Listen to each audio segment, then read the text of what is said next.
प्रेम, विश्वासघात और न्याय की कहानी। प्रिय मित्रों, आज मैं आपके सामने एक ऐसी गाथा प्रस्तुत कर रहा हूं जो प्रेम, विश्वासघात और न्याय के इर्द गिर्द घूमती है। यह कहानी उन योद्धाओं की है जिन्होंने मातृभूमि की सेवा में अपना सर्वस्व न्योछावर किया, परंतु जीवन ने उन्हें वह सबक सिखाया जो कोई युद्ध क्षेत्र नहीं सिखा सकता। आइए सुनते हैं इस रोमांचक कथा को। अध्याय 1, अंतिम उड़ान। मेजर अर्जुन वर्मा कभी चूकता नहीं था। पैरा स्पेशल फोर्सेज की एक दशक की सेवा में उसने 36 आतंकवादियों को मौत के घाट उतारा था और हर एक गोली अपने निशाने पर बैठी थी। लेकिन आज अपनी ड्रगुनोव स्नाइपर राइफल की स्कोप से अपने 37वें निशाने को देखते हुए उसके हाथ पहली बार कांप रहे थे। क्रॉसहेयर में धीरे धीरे चल रहा था विंग कमांडर राहुल शर्मा, 45 वर्षीय सेवानिवृत्त वायुसेना अधिकारी, जो अब एक छोटी एयरलाइन का पायलट था। उसकी पत्नी प्रिया अब युवा करोड़पति उद्योगपति अभिषेक अग्रवाल की प्रेमिका बन गई थी।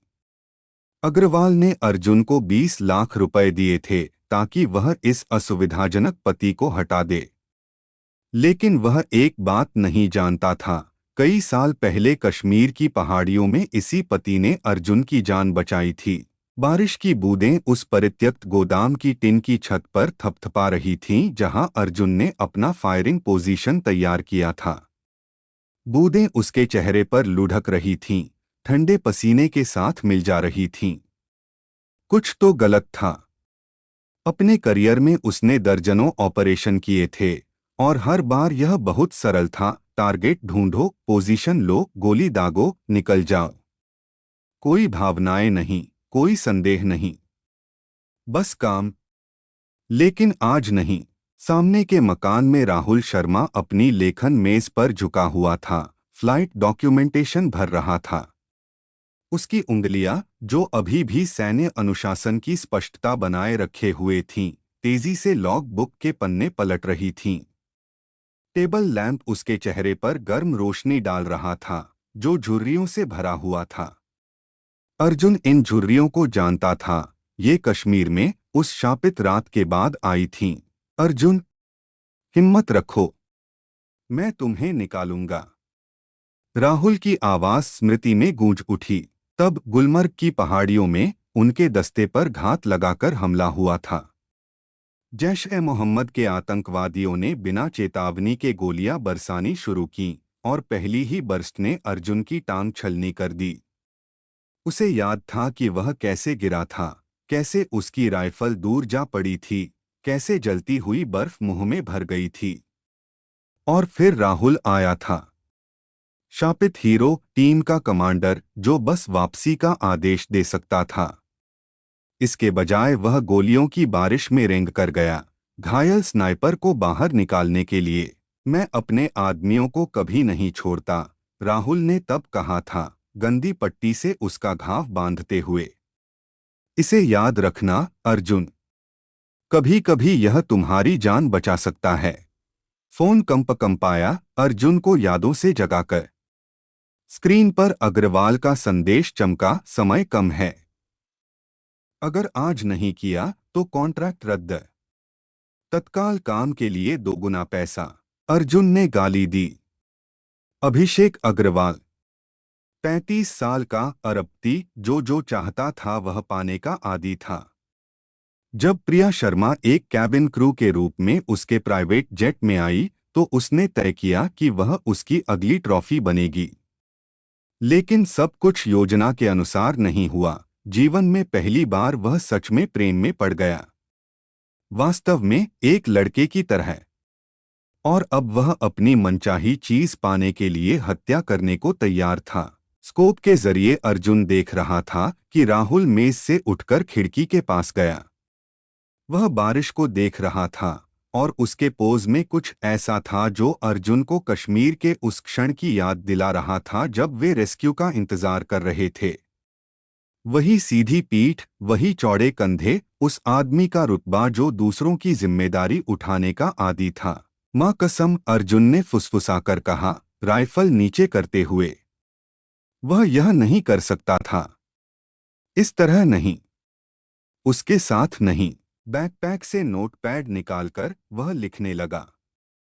अक्षर कागज पर टेढ़े-मेढ़े पड़ रहे थे। उंगलियां अभी भी कांप रही थीं। कैप्टन साहब, माफ करना, लेकिन यह काम है। आपके पास एक हफ्ता है। मुझे आपकी बीमार माँ के बारे में पता है, उनकी देखभाल करना, अपने काम पूरे करना। मुझे ढूंढने या छुपने की कोशिश मत करना, आप जानते हैं, मैं आपको हर जगह ढूंढ लूंगा। आपने मुझे सिखाया था कि अपने आदमियों को कभी नहीं छोड़ना चाहिए। इसीलिए मैं आपको यह हफ्ता दे रहा हूँ। यह सब कुछ है जो मैं कर सकता हूँ। अर्जुन चिट्ठी को लिफाफे में बंद करके उसने सील कर दिया। 1 घंटे बाद राहुल अपनी रोजाना शाम की जॉगिंग के लिए निकलेगा। 1 हफ्ते की निगरानी में अर्जुन ने उसकी दिनचर्या रट ली थी। लिफाफा उसकी पुरानी मारुति की विंडशील्ड पर होगा। आखिरी बार स्कोप से देखते हुए अर्जुन ने देखा कि राहुल मेज पर वापस जा रहा है। उसकी चाल में वही आत्मविश्वास था जो 15 साल पहले था। वह नहीं जानता था कि कुछ घंटों बाद उसे एक चिट्ठी मिलेगी जो उसकी जिंदगी बदल देगी। नहीं जानता था कि उसकी पत्नी अभी किसी और आदमी की बाहों में है। नहीं जानता था कि उसके पुराने सिपाही ने किराए के हत्यारे का मुख्य नियम तोड़ दिया था, कभी भी टारगेट को बचने का मौका न देना। अर्जुन अपना सामान समेटने लगा। उसकी उंगलियां अपने आप राइफल को डिसअसेंबल कर रही थीं, जबकि दिमाग में एक ही विचार घूम रहा था, माफ करना, कैप्टन साहब। लेकिन आपने ही हमें सिखाया था कि कभी-कभी कर्तव्य और सम्मान के बीच चुनना पड़ता है। वह नहीं जानता था कि राहुल शर्मा चिट्ठी पाकर मृत्यु की तैयारी नहीं करेगा। इसके बजाय वह अपना शिकार शुरू करेगा। और जिस आदमी को वह मारने जा रहा है, वह पहले से ही यह गिन रहा है कि शिकारी को शिकार कैसे बनाया जाए। बारिश तेज हो गई जब अर्जुन पोजीशन छोड़ रहा था। कहीं दूर गर्जना गूंजी, जैसे आसमान ही आने वाले तूफान की चेतावनी दे रहा हो। लेकिन उसने इस पर ध्यान नहीं दिया। आखिर क्या फर्क पड़ता है कि ऊपर क्या हो रहा है, अगर तुम्हारे अंदर पहले से ही असली तूफान मचा हुआ है। अध्याय 2 विश्वासघात। प्रिया शर्मा हमेशा सोचती थी कि वह झूठ बोलना जानती है। लेकिन अभी गल्फस्ट्रीम G650 प्राइवेट जेट के गलियारे में खड़ी और अभिषेक अग्रवाल की भेदती नीली आंखों में देखती हुए वह महसूस कर रही थी कि उसके हाथ धोखे से कांप रहे हैं, जो चांदी की ट्रे पर गिलास रख रहे थे। 30 साल की उम्र वह नहीं है जब आप एक उपनगरीय जिंदगी से संतुष्ट होना चाहते हैं, एक ऐसे पति के साथ जिसने कब का अपने बेडरूम को हवाई तस्वीरों और पुराने मेडल्स के संग्रहालय में तब्दील कर दिया था। लिंडा मिश्रा, उसकी सहेली और इस फ्लाइट की सीनियर कैबिन क्रू, अदृश्य रूप से उसकी कोहनी से टकराई। संभल जा प्रिया, तू तो नहीं चाहती कि अपने उड़ने वाले पेंशनभोगी के पास वापस जाना पड़े। लिंडा जानती थी कि कहाँ चोट करनी है। हर बार जब प्रिया घर लौटती, राहुल की वर्दी में बसी हवाई ईंधन की गंध उसे उस जिंदगी की याद दिलाती जिससे वह भागने की कोशिश कर रही थी। और शैंपेन, मिस्टर अग्रवाल। प्रिया की कोशिश थी कि आवाज प्रोफेशनल लगे, लेकिन अभिषेक ने पहले ही उसकी नजर पकड़ ली थी। उसकी आंखें उसकी गर्दन की वक्रता पर फिसलीं, होठों पर रुक गईं। 35 की उम्र में वह जानता था कि किसी औरत को खास महसूस कैसे कराना है। लानत है, वह बहुत अच्छी तरह जानता था। मुझे अभिषेक कहो, वह मुस्कराया, और उसकी आंखों के कोनों में झुर्रियां आईं जो उसे एक लड़के जैसा दिखाने लगीं, न कि कई अरब रुपए की पूंजी वाली टेक्नोलॉजी कंपनी के मालिक जैसा। और हाँ, शैंपेन। लेकिन इस बार मेरे साथ बैठकर। यह प्रोटोकॉल का स्पष्ट उल्लंघन था, और प्रिया यह जानती थी। लेकिन लिंडा पास से गुजरते हुए फिर फुसफुसाई, मूर्ख मत बन। ऐसी फ्लाइट्स के अपने नियम होते हैं। तुझे लगता है हमें सामान्य से 3 गुना ज्यादा क्यों मिलता है? तूने खुद मुझसे कहा था कि इकॉनमी क्लास से दिलचस्प विकल्प ढूंढूं। लेकिन यहाँ अपनी बारीकियां हैं। विमान के केबिन में अंधेरा था। वे सिएटल से लास वेगास तक रात की फ्लाइट पर थे। अग्रवाल किसी तकनीकी कॉन्फ्रेंस से लौट रहा था। उसके जैसे अमीर लोग कभी नियमित फ्लाइट नहीं लेते, अपने समय और आराम की बहुत कीमत करते थे। या शायद उन्हें बस शक्ति का एहसास पसंद था, जब पूरा विमान केवल उनके लिए मौजूद हो।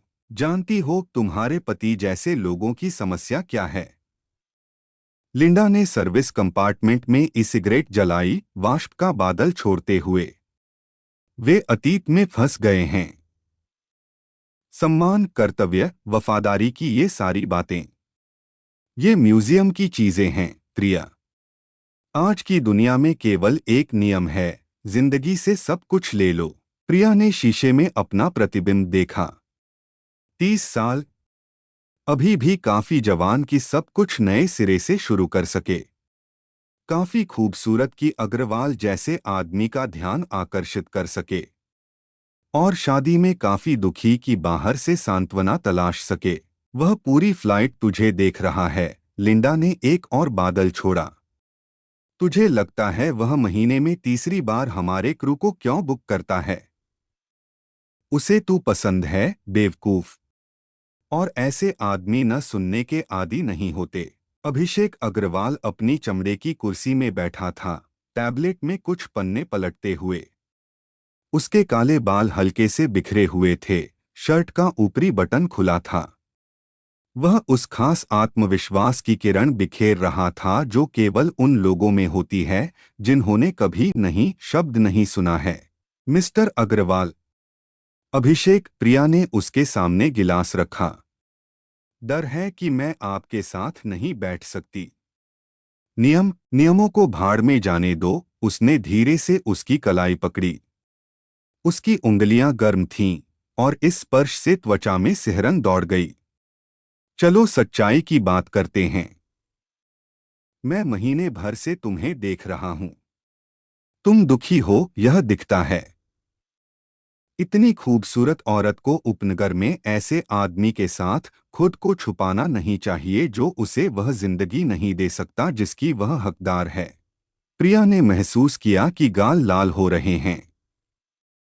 आप मेरी जिंदगी के बारे में कुछ नहीं जानते। मैं काफी जानता हूं। वह खड़ा हुआ, असहनीय रूप से करीब आकर। उससे महंगे परफ्यूम और सत्ता की खुशबू आ रही थी। जानता हूं कि तुम हर सुबह उठकर शीशे में देखती हो और सोचती हो क्या बस यही है। जानता हूं कि रातों को तुम जागकर सोचती हो कि तुम्हारी जिंदगी कैसी हो सकती थी। जानता हूं कि तुम इससे बेहतर की हकदार हो। उसके होंठ उसके कान से कुछ सेंटीमीटर दूर थे और हर शब्द पूरे शरीर में कंपकंपी पैदा कर रहा था। मेरा एक पति है, उसने फुसफुसाकर कहा, लेकिन यह इनकार से ज्यादा बहाना लगा। तुम्हारे पास एक पिंजरा है और वह सोने का भी नहीं है। मैं इसे कुत्ते का घर कहूंगा। अभिषेक ने उसके गाल पर उंगली फेरी और प्रिया समझ गई कि वह विरोध नहीं कर सकती, नहीं करना चाहती। मैं तुम्हें आजादी की पेशकश कर रहा हूं। लिंडा जादू की तरह पास आ गई। मैं देखूंगी कि कोई परेशान न करे। उसने आंख मारी और विमान के पिछले हिस्से में गायब हो गई। कहीं नीचे अंधेरे में रात के शहरों की रोशनियां तैर रही थीं।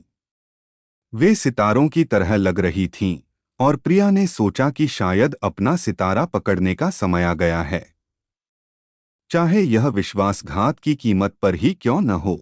अग्रवाल ने उसे अपनी ओर खींचा और उसके चुंबन ने संदेह के आखिरी अवशेषों को मिटा दिया। आखिर क्या यही वह सब नहीं था जिसका वह इतने सालों से सपना देख रही थी? जुनून के बारे में, जोखिम के बारे में, जीवंत रंगों से भरी जिंदगी के बारे में, न कि फ्लाइट प्लान और मौसम की अनंत बातों के बारे में। मैं तुम्हें सब कुछ दे सकता हूं, अभिषेक फुसफुसाया। पूरी दुनिया तुम्हारे कदमों में होगी। बस हाँ कह दो। और उसने कह दिया, क्योंकि कभी कभी एक शब्द पूरी जिंदगी बदल सकता है। क्योंकि कभी कभी विश्वासघात आजादी का मुखौटा लगाता है। और क्योंकि सबसे वफादार पत्नी भी 10,000 मीटर की ऊंचाई पर वफादारी भूल सकती है, जब नीचे पराए शहरों की रोशनियां तैर रही हों और पास में एक ऐसा आदमी हो जो सत्ता और अनंत संभावनाओं की खुशबू देता हो। वह अभी नहीं जानती थी कि यह रात उन घटनाओं की शुरुआत होगी जो खूनी अंत तक ले जाएंगी। नहीं जानती थी कि उसकी आज़ादी बहुत महंगी पड़ेगी। नहीं जानती थी कि उसकी बदले की उस मशीन को चालू कर देगी जो तब तक नहीं रुकेगी जब तक इस कहानी के सभी सहभागियों को पीस न दे। क्योंकि कुछ फैसले हम अंधेरे में लेते हैं, उनकी सच्ची कीमत नहीं देखते। और जब सुबह होती है तब हमें समझ आता है कि हमने क्या किया है। अध्याय 3 शिकार। लिफाफा रसोई की मेज पर बम की तरह पड़ा था। राहुल शर्मा 20 मिनट से उसे देख रहा था, मशीनी तरीके से बाएं बाह के निशान को सहलाते हुए कंधार के ऊपर जब उसका F-16 मार गिराया गया था। उस दिन की याद लिफाफे पर लिखावट उसे पहचानी लगी। यह कोई बेवकूफ़ी भरी शरारत नहीं हो सकती थी। अंतर्ज्ञान वही जिसने अफगानिस्तान में दर्जनों बार उसकी जान बचाई थी। हवाई हमले के सायरन की तरह चीख रहा था, अर्जुन, पुराने कुत्ते तू। वह बड़बड़ाया, तीसरी बार चिट्ठी पढ़ते हुए। तू इस गंदगी में कैसे फंसा? किसका रास्ता रोका मैंने? मेजर अर्जुन वर्मा, बेहतरीन स्नाइपर जिसे वह कभी जानता था। एक आदमी जो साइड वाइंड में मील भर की दूरी से निशाना लगा सकता था। वही लड़का जिसे राहुल ने तालिबानी गोलियों से बचाकर निकाला था जब बाकी सभी उसे मुर्दा समझ रहे थे। और अब यही आदमी उसे मारने जा रहा था। राहुल खड़ा हुआ और खिड़की के पास गया। उसकी नज़र अपने आप आसपास का सर्वेक्षण करने लगी। पुरानी सैन्य आदत। उत्तर में 3 ऊंची इमारतें, पूर्व में परित्यक्त गोदाम, दक्षिण में पानी की टंकी। स्नाइपर के लिए सभी आदर्श पोजीशन। अर्जुन इनमें से किसी पर भी हो सकता था, या किसी पर भी नहीं। सोच सिपाही, सोच। राहुल ने सफेद होते बालों पर हाथ फेरा। 20 साल की सेवा में उसने अपने दस्ते के हर सदस्य की आदतें सीखी थीं। अर्जुन हमेशा कई निकास रास्ते वाली पोजीशन पसंद करता था। कभी सूरज के खिलाफ नहीं मारता था। और हमेशा, लानत है, हमेशा कन्फर्मेशन शॉट लगाता था। यहाँ कुछ मेल नहीं खा रहा था। अगर अर्जुन उसे मारना चाहता था तो चेतावनी क्यों देना? 1 हफ्ता क्यों देना? यह उसकी स्टाइल नहीं थी। किसी ने उसे काम पर रखा था। कोई ऐसा व्यक्ति जो एक रिटायर्ड मिलिट्री पायलट की मौत चाहता था, जिसने फाइटर जेट की गर्जना को लोकल एयरलाइन की बोरिंग फ्लाइट्स के लिए छोड़ दिया था। राहुल ने तिजोरी से अपनी पुरानी आर्मी बाइनोक्यूलर निकाली। कमरे की गहराई में छुप गया ताकि उसकी गतिविधियां बाहर से दिखाई न दें। लेंस के जरिए उसने मील की दूरी के हर खिड़की, हर छत का अध्ययन किया। कहीं वहां कंक्रीट और कांच की इस भूलभुलिया में एक आदमी छुपा है जिसे ठीक 1 हफ्ते बाद ट्रिगर दबाना है। एक आदमी जो उसकी सारी आदतें, सारी कमजोरियां जानता है। और उसकी पत्नी प्रिया इस समय घर से बहुत दूर अपनी नई नौकरी में फ्लाइट पर थी।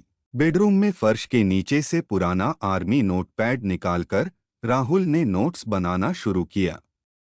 हर संभावित स्नाइपर पोजीशन, हर निकास रास्ता, हर बारीकी जो उसे अर्जुन के काम करने के तरीके के बारे में याद थी।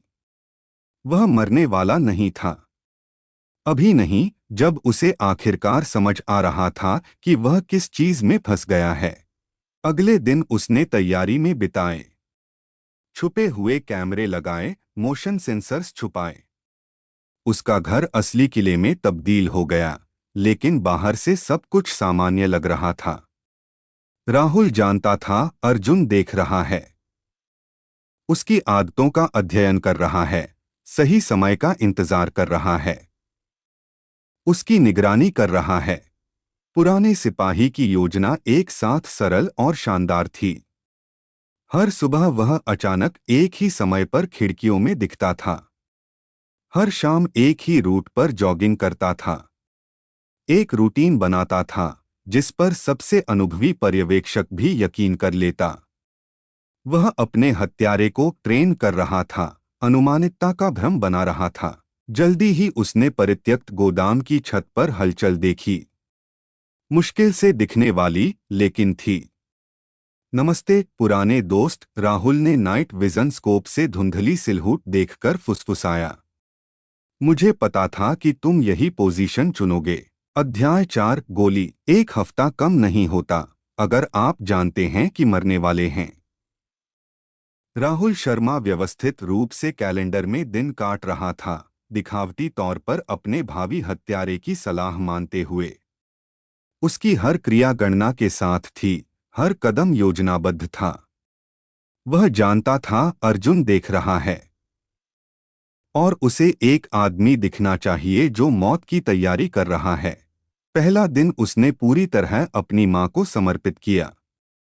दिल्ली के वृद्धाश्रम गया जहां वह अपने आखिरी महीने गुजार रही थी, असाध्य कैंसर से लड़ते हुए। 6 घंटे उसके साथ बैठा, हाथ पकड़कर उसके बचपन की कहानियां सुनता रहा, वही जो वह सैकड़ों बार सुना चुकी थी, लेकिन अब मॉर्फीन के कारण विवरण भूल जाती थी। संचालक को विशेष देखभाल के लिए मोटी रकम का चेक छोड़ा। दूसरे दिन उसने बैंक और नोटरी का दौरा किया। वसीयत में बदलाव किए, खाते ट्रांसफर किए, लोन बंद किए। वकील के साथ दिखावटी तौर पर लंबी बातचीत की, जैसे सच में तैयारी कर रहा हो कि उसके दिन गिने चुने हैं। वह जानता था अर्जुन जैसा प्रोफेशन उसकी आंख से ओझल नहीं था। तीसरा दिन खास था। राहुल सेंट विंसेंट अनाथालय गया, वही जहां वह खुद बड़ा हुआ था। तोहफे, खिलौने, खेल का सामान लेकर आया। उदार दान किया उन बच्चों के भविष्य के लिए जिनके माता पिता नहीं हैं। अर्जुन को इस इशारे की कदर करनी चाहिए थी, वह भी तो अनाथालय का था। और शामों को वह अपना नाटक करता था। हर दिन ठीक 11:30 बजे राहुल अपने स्टडी की खिड़की के पास कुर्सी पर बैठ जाता था। टेबल लैंप जलाता था ताकि उसकी सिलहूट साफ तौर पर पर्दों पर दिखे। एक किताब लेता था, हमेशा वही, हेमिंग्वे की घिसी पिटी copy for whom the bell tolls. ठीक 1 घंटे बैठता था, व्यवस्थित रूप से पन्ने पलटता रहता था। प्रिया फ्लाइट में थी, अब वह घर में शायद ही रहती थी। उसकी अनुपस्थिति उसे कुछ फायदा दे रही थी, कोई जाल बिछाने में दखल नहीं देगा। और प्रिय पत्नी को इस ड्रामे में नुकसान होने की चिंता नहीं करनी पड़ेगी। 5वें दिन उसने फाइनल एक्ट के लिए सीन तैयार करना शुरू किया। बंद हो रहे थिएटर प्रॉप स्टोर से एक मैनेकिन खरीदा। घंटों बिताए उसे सही पोज में रखकर, बिल्कुल वैसा ही जैसा वह खुद हर शाम बैठता था। अपना पुराना घरेलू गाउन पहनाया, पढ़ने का चश्मा लगाया। पर्दों पर एकदम वैसी ही सिलहूट होनी चाहिए।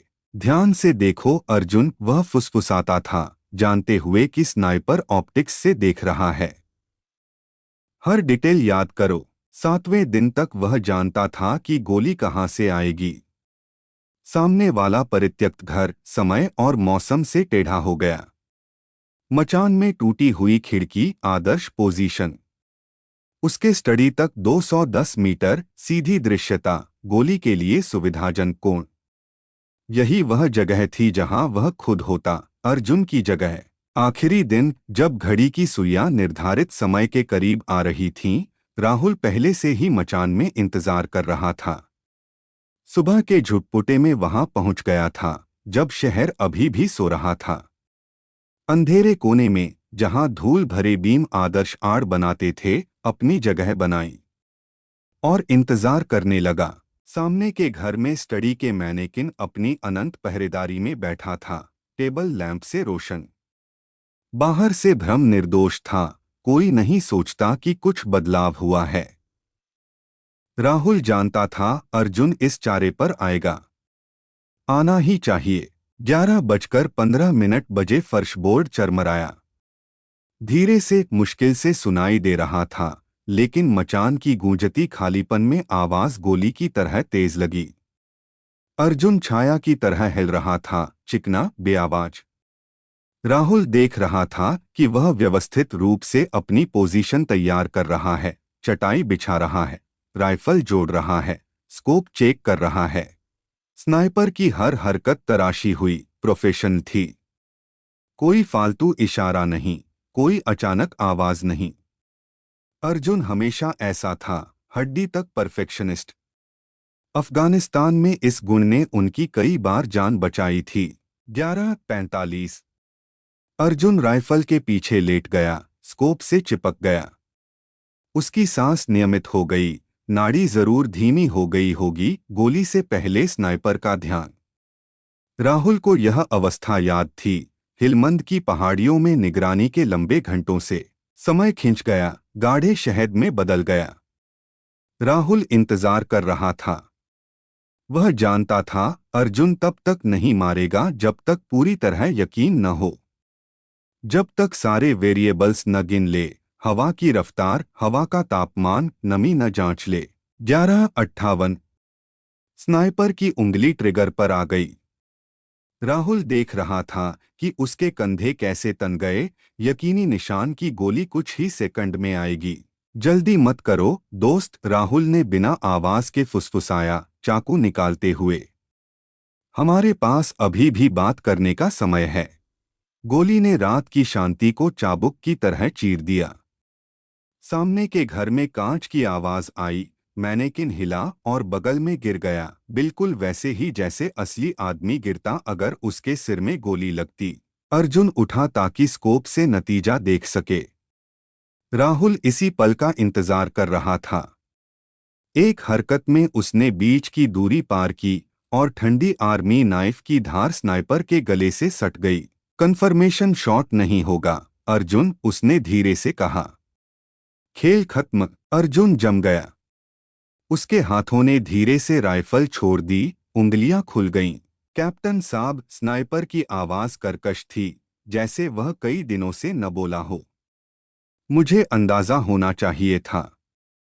आप हमेशा एक कदम आगे रहते थे, जैसे पुराने अच्छे दिनों में, है ना?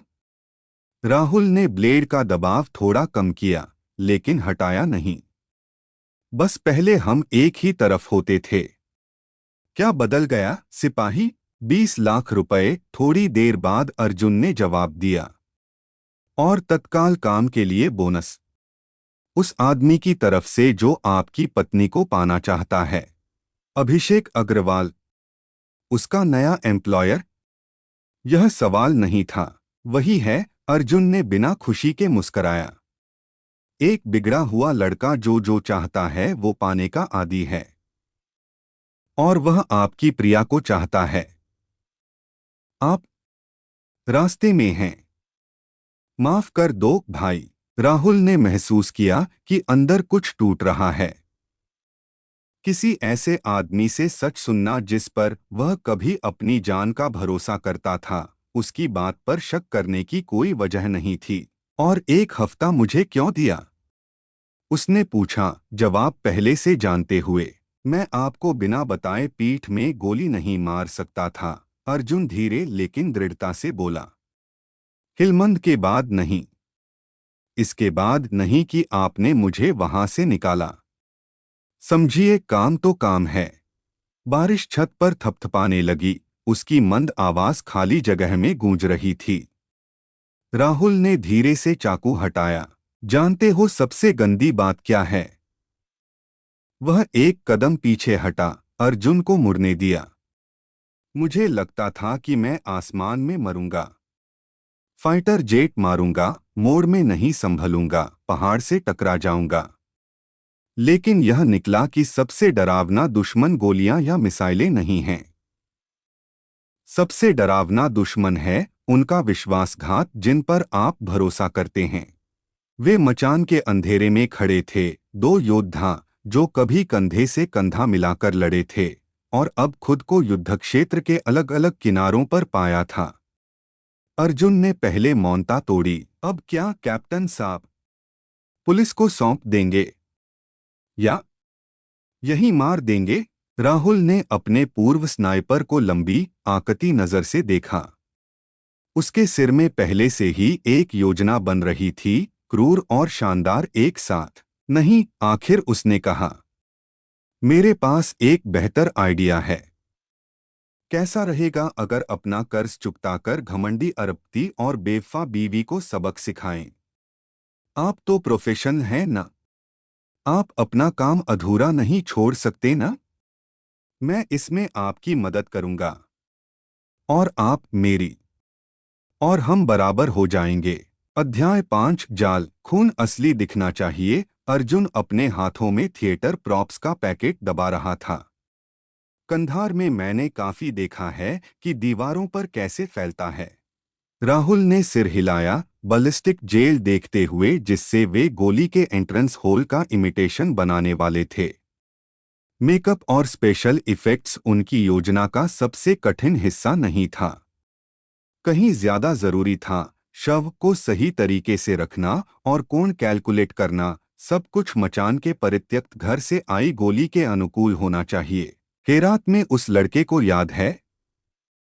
अर्जुन कृत्रिम खून के घोल में स्पेशल थिकन मिला रहा था, जिसका फिल्म स्टूडियो था। अब्दुल राहुल मुस्कराया। अफगानिस्तान में एकमात्र आदमी जो हॉलीवुड स्टाइल में एक्शन फिल्म बनाने का सपना देखता था। उसने मुझे कुछ ट्रिक्स सिखाए थे। कहता था कि विश्वसनीय मौत एक कला है। वे व्यवस्थित रूप से काम कर रहे थे, जैसे कभी स्पेशल फोर्सेज में करते थे। हर हरकत तय, हर डिटेल सोचा समझा। राहुल अर्जुन के हाथों को देख रहा था। वे अभी भी स्नाइपर के हाथ थे, सटीक और यकीन से भरे। भले ही अब वे मौत का भ्रम बना रहे हों, खुद मौत नहीं। सिर थोड़ा बाईं ओर अर्जुन ने फैले हुए राहुल को ठीक किया। ऐसा लगेगा जैसे आप हिट के बाद गिरे हैं। एंट्रेंस होल यहाँ होगा। उसने दाएं कनपट्टी के थोड़ा ऊपर का बिंदु दिखाया। मैं यहीं मारता। साफ, तेज, गारंटीड नतीजा। यह जानकर अच्छा लगा कि आपने मेरे कत्ल की इतनी बारीकी से योजना बनाई थी, राहुल ने हंसकर कहा। प्रोफेशन आदत। अर्जुन ने कंधे उचकाए, लेकिन उसकी आंखों में कुछ ऐसा था जो अपराधबोध जैसा लगा। अगला घंटा उन्होंने क्राइम सीन बनाने में बिताया। दीवार पर खून के छींटे, बिल्कुल वैसे जैसे 7.62 मिमी की गोली सिर में लगने पर बनते हैं। उल्टी हुई कुर्सी, बिखरे कागज। सब कुछ यह कहना चाहिए कि शिकार को हमले की उम्मीद नहीं थी। अब तस्वीरें। अर्जुन ने प्रोफेशनल कैमरा निकाला। अग्रवाल को यकीन आना चाहिए। वह जरूर सबूत मांगेगा। उन्होंने अलग अलग कोनों से तस्वीरों की सीरीज ली। अर्जुन क्राइम एक्सपर्ट की तरह काम कर रहा था, हर डिटेल रिकॉर्ड कर रहा था। राहुल अपनी नकली मौत की तस्वीरें देख रहा था और अजीब किस्म की अलगाव महसूस कर रहा था, जैसे फिल्म के दृश्य देख रहा हो। जानते हैं ऐसे कामों में सबसे जरूरी क्या है? अर्जुन तैयार तस्वीरें देख रहा था। डिटेल्स। छोटी, पहली नजर में मामूली चीजें। वे विश्वसनीयता बनाती हैं। वे देर रात तक काम करते रहे, हर डिटेल को परफेक्शन तक पहुंचाते रहे। यह उनके पुराने मिशन जैसा था, वही योजना बनाने की सावधानी, वही बारीकियों पर ध्यान। बस अब वे हत्या नहीं कर रहे थे, बल्कि मौत का भ्रम बना रहे थे। अब बस इंतजार करना है। अर्जुन हत्या की तैयार तस्वीरें देख रहा था। अब उनका ज़मीर काम करे, या जो कुछ उसका बचा है। राहुल ने खामोशी से सिर हिलाया। योजना का पहला हिस्सा निर्दोष रूप से पूरा हुआ था।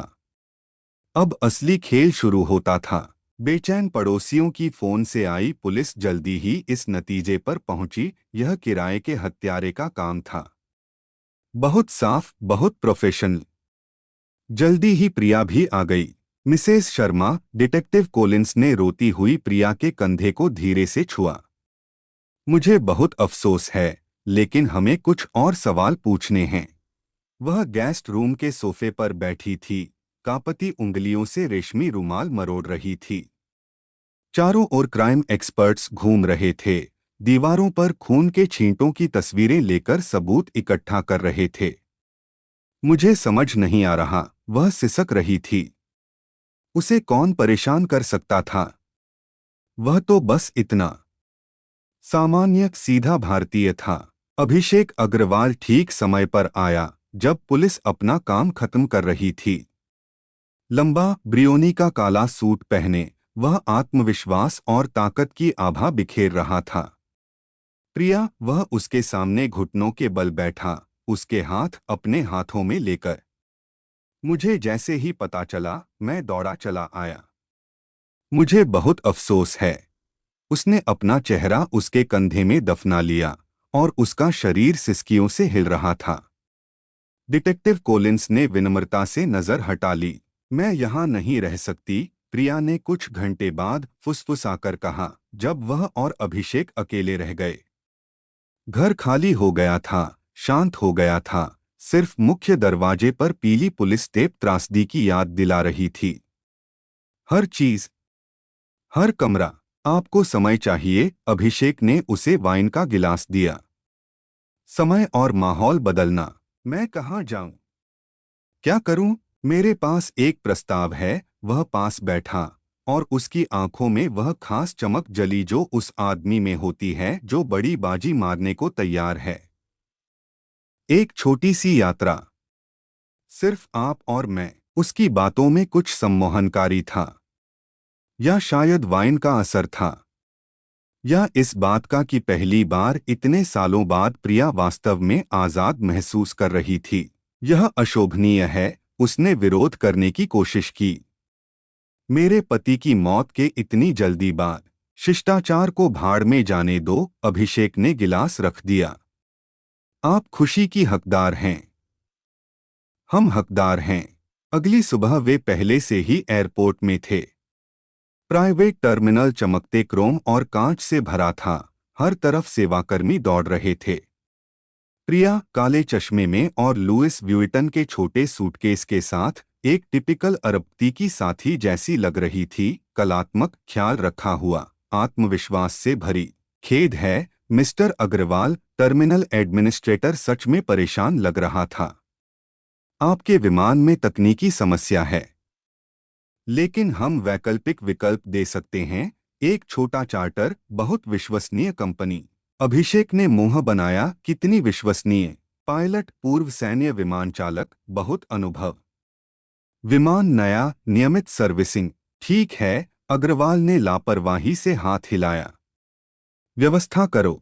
विमान में बादलों के ऊपर ऊंचाई लेते हुए वे योजनाएं बना रहे थे। अभिषेक निजी समुद्र तट पर शादी, खुद की नौका पर हनीमून, मालिबू में नए बंगले की बात कर रहा था। प्रिया सुन रही थी और कई सालों बाद पहली बार वास्तव में जीवित महसूस कर रही थी। सोचिए, उसने हटते हुए बाल के स्ट्रैंड को ठीक किया। कल मैं पिंजरे में बंद थी, जैसा कि आपने कहा था, कुत्ते के घर में, और आज नई जिंदगी की तरफ उड़ रही हूँ। अभिषेक ने उसकी उंगलियों को चूमा। अब कोई पिंजरे नहीं, सिर्फ आजादी। कैरिबियन सागर के ऊपर मौसम खराब होने लगा। विमान टर्ब्यूलेंस में आ गया, जोर से हिल रहा था। और फिर केबिन में कोपायलट आया। माफी चाहता हूं, उसकी आवाज प्रोफेशन शांत थी। हमें कुछ तकनीकी समस्याएं हैं।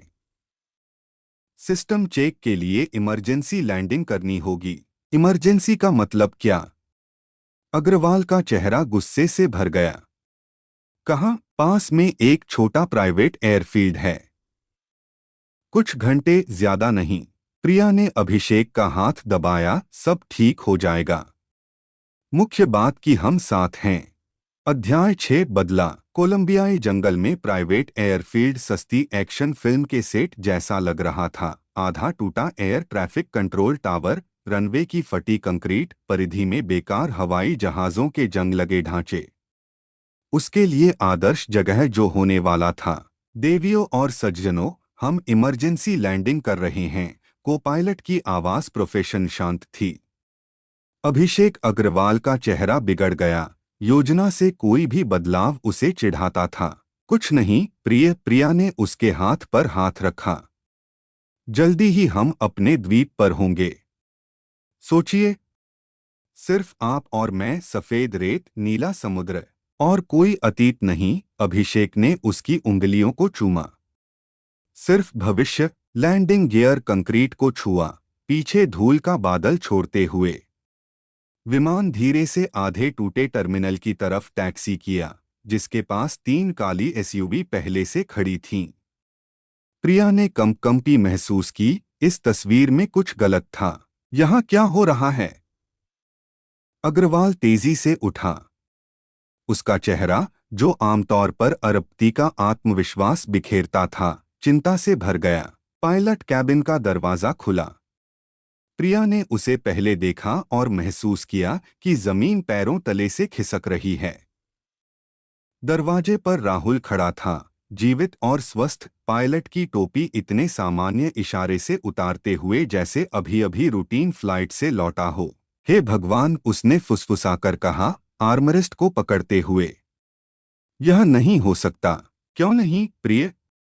राहुल मुस्कराया, लेकिन उसकी आंखें बर्फ की तरह ठंडी रहीं। मौत जरा बढ़ा-चढ़ाकर बताई गई थी। मार्क ट्वेन याद है? तुम हमेशा क्लासिक्स कोट करने की मेरी आदत पर हंसती थीं। आपको मरा होना चाहिए था। अग्रवाल चिल्लाया, उसका चेहरा गुस्से से सफेद हो गया। मैंने तस्वीरें देखी हैं। मैंने पैसे दिए। मेरी जिंदगी के लिए 20 लाख रुपए। राहुल ने सिर हिलाया। जानते हैं, अभिषेक, एक अरबती के लिए आप दरों की आश्चर्यजनक रूप से खराब समझ रखते हैं। मेरी जिंदगी कहीं ज्यादा महंगी है। लेकिन आपकी कितनी है? एक साथ पता करेंगे। केबिन में हथियारबंद लोग आए। उनका मुखिया, चेहरे पर निशान वाला लंबा कोलंबियाई, राहुल को पुराने जान पहचान के व्यक्ति की तरह सिर हिलाया। राहुल ने उसका परिचय दिया। मेरा नया बिजनेस पार्टनर। हालांकि सही कहूं तो मेरे एक पुराने सर्विस दोस्त का पुराना पार्टनर। पायलट कैबिन से अर्जुन निकला। प्रिया उसे नहीं जानती थी, लेकिन अग्रवाल ने तुरंत पहचान लिया। तुम शापित गद्दार। गद्दार? अर्जुन हंसा। यह उस आदमी से सुनना मजेदार है जिसने अपनी प्रेमिका के पति की हत्या का ऑर्डर दिया। जानते हैं सबसे मजेदार बात क्या है? आपने मेरे अतीत के बारे में पूछताछ भी नहीं की। जबकि थोड़ा सा ही खोदना काफी था, और आपको पता चल जाता कि राहुल और मैं एक साथ सेवा करते थे। अफगानिस्तान में, राहुल ने जोड़ा। उसने मुझे छेदी हुई टांग के साथ तालिबानी गोलियों से निकाला। और मैंने उसे 1 हफ्ते बाद कंधे में गोली के साथ। यह नहीं भूलता, सही है न, अर्जुन? लेकिन मुझे सच कहना चाहिए, मिस्टर अग्रवाल, आप गलत हैं। अर्जुन को गद्दार कहकर। उसने कॉन्ट्रैक्ट की शर्तों को ईमानदारी से पूरा किया, मुझे ट्रैक किया और गोली मारी। इस बावजूद कि हमने बहुत कुछ एक साथ किया है। बस मैं भी उतना सीधा नहीं निकला। और अब अर्जुन मेरे लिए काम करता है। बस इतना ही। प्रिया ने आखिरकार बोलने की हिम्मत पाई। राहुल, भगवान। रुको, मैं सब समझा सकती हूँ। सच? वह उसकी तरफ मुड़ा, और उसकी आंखों में उसने कुछ डरावना देखा। नफरत नहीं, नहीं, पूरी उदासीनता। ठीक है, कोशिश करो। मुझे समझाओ कि तुमने क्यों तय किया कि मेरी मौत तुम्हारी नई जिंदगी की अच्छी शुरुआत है।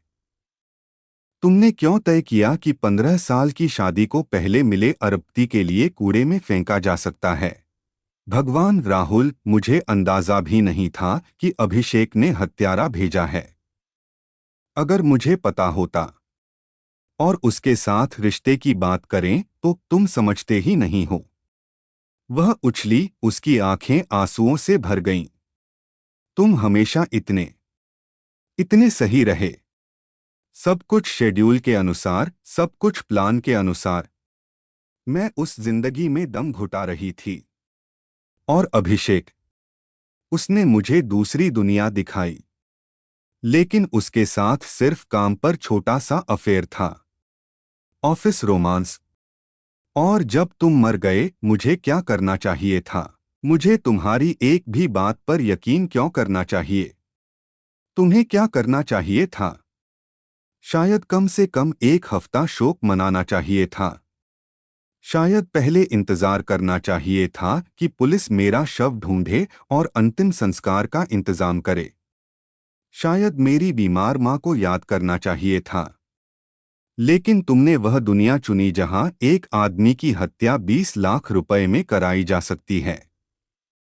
राहुल ने सिर हिलाया। शानदार नई दुनिया, कुछ नहीं कहेंगे। मैं सच में तुमसे प्यार करती थी, उसने फुसफुसाकर कहा, घुटनों पर गिरकर। नहीं प्रिया, तुम मेरे बारे में अपने विचार से प्यार करती थीं। जब तक मैं मेडल्स लगा हुआ सैन्य पायलट था, तुम्हें मुझ पर गर्व था। जब मैं आम नागरिक हवाई जहाज का पायलट बन गया, मैं तुम्हारी अपेक्षाओं पर खरा नहीं उतरा। जैसा कि आप लोगों ने मेरे साथ जिंदगी को कहा था। कुत्ते के घर में? अच्छा, बहुत भावुक पारिवारिक दृश्य। अग्रवाल ने हस्तक्षेप किया, स्थिति पर नियंत्रण की बची कसर बनाए रखने की कोशिश करते हुए। बेवकूफ, तुम समझते हो न कि यह तुम्हारे साथ नहीं चलेगा। मेरे कनेक्शन हैं, वकील हैं। मेरा परिवार मुझे यहाँ से निकालेगा और फिर तुम्हारा अंत हो जाएगा। अगर यहाँ से जिंदा निकले, या टुकड़ों में नहीं, या जिंदा लेकिन कुछ टुकड़ों के बिना। सही है न रावल? और अभी तुम्हारे पास कुछ नहीं है। राहुल ने उसे काटा। रावल, यह तुम्हारा है। मुझे लगता है उसका परिवार अच्छी फिरौती देगा। कितनी? कोलंबियाई ने कारोबारी तरीके से पूछा। मैं तुम्हारी जगह 30 से 40 लाख से शुरू करता। फिर देखेंगे। अगर बातचीत लटकती है तो उन्हें रिश्तेदार की कुछ याद भेज सकते हो। अग्रवाल की आंखें डर से फैल गईं। उसे हथियारों की नोक पर ले जाया गया। वह गरिमा बनाए रखने की कोशिश कर रहा था, लेकिन उसका महंगा ब्रियोनी सूट पहले से ही पसीने से भीग गया था और उसकी आंखों में जानवरों जैसा डर तैर रहा था। और इसका क्या? रावल ने प्रिया की तरफ सिर हिलाया। राहुल, प्लीज, मुझे माफ कर दो। यह सब मेरी सहेली लिंडा है। उसने मुझे इन प्राइवेट एयरलाइंस में काम दिलाया, लेकिन यह नहीं बताया कि वहां अतिरिक्त जिम्मेदारियां भी हैं। अगर मुझे पता होता। वह घुटनों पर गिरी, उसका हाथ पकड़ने की कोशिश करते हुए। मैं बेवकूफ थी। मुझे सब एहसास हो गया है। मुझे एक और मौका दो। उसने सावधानी से हाथ छुड़ाया। मौका? जानती हो सबसे डरावनी बात क्या है प्रिया? मैं तुम्हारे धोखे को माफ कर देता, यहां तक कि तलाक भी माफ कर देता। लेकिन मैं यकीन नहीं कर सकता कि तुम्हें तुम्हारे अरबती के मुझे मारने के प्लान का पता नहीं था। यह मैं नहीं, यह सब अभिषेक है। और तुम, जाहिर है, बस पास खड़ी थी और सपने देख रही थी कि मेरी कब्र पर उसके अरबों कैसे खर्च करोगी। उसने सिर हिलाया। रावल, मुझे लगता है इस औरत ने किसी वक्त अपनी खूबसूरती को पैसे के लिए बेचने का रास्ता चुना है। तुम्हारे लिए उसका कोई काम है? हमेशा मिल जाता है, कोलंबियाई ने मुस्कुराकर कहा। नहीं, प्रिया चिल्लाई जब उसे पकड़ा गया। राहुल, तुम मेरे साथ ऐसा नहीं कर सकते। मैं तो तुम्हारी पत्नी हूं। थी, वह इल्यूमिनेटर की तरफ मुड़ा। जब तक कि मौत ने हमें अलग न किया। इन शब्दों को याद है। सच है, मौत नकली निकली, लेकिन नतीजा वही है। उसकी चीखें कानों में लंबे समय तक गूंजती रहीं, तब भी जब बैरक का भारी दरवाजा बंद हो गया। राहुल विमान की सीढ़ी के पास खड़ा था, देख रहा था कि जीपें जंगल में गायब हो रही हैं। अर्जुन ने उसे व्हिस्की का फ्लास्क दिया। जानते हो, स्नाइपर सीढ़ी के स्टेप पर बैठ गया। हिलमंद में हमने एक बार चर्चा की थी कि ज्यादा डरावना क्या है, गोली या धोखा। याद है? याद है। राहुल ने एक घूंट लिया। गोली से बचा जा सकता है, धोखे से नहीं। और अब क्या? अब उसने लहू के रंग में रंगे आसमान को देखा। अब घर, कहते हैं समय सारे घावों को भर देता है। ऐसे भी पता चलेगा। राहुल सीढ़ी पर चढ़ा। इंजन चालू करो अर्जुन। वापसी का समय हो गया। विमान लाल आसमान में उड़ा। नीचे जंगल फैला था, गहरे हरे समुद्र की तरह। वे कई रहस्य छुपाते थे, अब एक और हो गया। प्रेम, विश्वासघात और बदले की कहानी। इस बात की कहानी कि सभी परियों की कहानियां शादी पर खत्म नहीं होती और न्याय हमेशा हॉलीवुड फिल्मों की तरह नहीं दिखता। दिल्ली की तरफ रुख। राहुल ने बेल्ट बांधते हुए कमान दी। वह नहीं जानता था कि घर में उसका क्या इंतजार कर रहा है, लेकिन एक बात जानता था, कभी कभी सब कुछ खोना जरूरी होता है ताकि जिंदगी को नए सिरे से शुरू किया जा सके। अगर आपको यह कहानी पसंद आई तो लेखक का साथ दें, चैनल को सब्सक्राइब करें और टिप्पणियों में अपनी भावनाएं साझा करें। धन्यवाद। समाप्ति। इस प्रकार समाप्त होती है यह गाथा, एक ऐसी कहानी जो हमें सिखाती है कि धर्म और कर्तव्य के मार्ग पर चलना कितना कठिन होता है जब हृदय में प्रेम का भाव हो।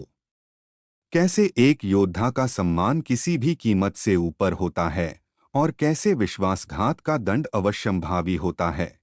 राहुल शर्मा और अर्जुन वर्मा, दो मित्र जिन्होंने कश्मीर की ऊंची चोटियों में साथ साथ युद्ध किया। एक समय ऐसा आया जब उन्हें एक दूसरे के सामने खड़ा होना पड़ा, परंतु सच्ची मित्रता और सैनिक भाईचारा अंततः विजयी हुआ। प्रिया का पतन इस बात का प्रमाण है कि जब कोई व्यक्ति अपने धर्म से भटक जाता है तो उसका अंत निश्चित है। वह आधुनिकता के नाम पर अपने कर्तव्यों को भूल गई और विलासिता के मोह में फंसकर अपने पति से विश्वासघात किया। अभिषेक अग्रवाल का चरित्र आज के उस युग का प्रतीक है जहां धन की शक्ति पर अंधा भरोसा करने वाले लोग समझते हैं कि सब कुछ खरीदा जा सकता है, यहां तक कि किसी की जान भी। परंतु उसे पता चला कि कुछ चीजें पैसे से नहीं खरीदी जा सकती, जैसे कि एक सैनिक का सम्मान और एक मित्र की वफादारी। यह कहानी हमें यह संदेश देती है कि न्याय भले ही देर से आए, परंतु अवश्य आता है। और जो लोग अपने स्वार्थ के लिए दूसरों को हानि पहुंचाते हैं, उन्हें अपने कर्मों का फल भुगतना ही पड़ता है। जय हिंद।